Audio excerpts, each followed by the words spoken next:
আল্লাহ তুমি আমার গুনাহগার উম্মতকে বাঁচাও। এই দুনিয়ার বুকে রব্বুল আলামিন সব নবীকে একটা করে দাওয়া মুস্তাজাবা দিয়েছেন, মানে যে দোয়া করলে কবুল হয়ে যায় সাথে সাথেই। দুনিয়ার সব নবীরা ওই দোয়াটা দুনিয়ায় করে ফেলেছে।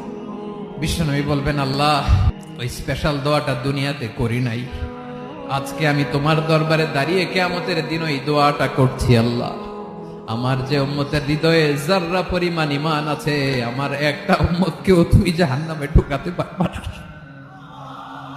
বিশ্বনবী পাগলের মতো একবার হাউজে কাউসারে যাবেন, একবার সিরাতে যাবেন, একবার পুলসিরাতের দিকে, একবার হাউজে কাউসারের দিকে পাগলের মতো দৌড়াতে থাকবেন, তার কোন গুনাহগার উম্মত যাতে জাহান্নামে ঢুকে না যায়।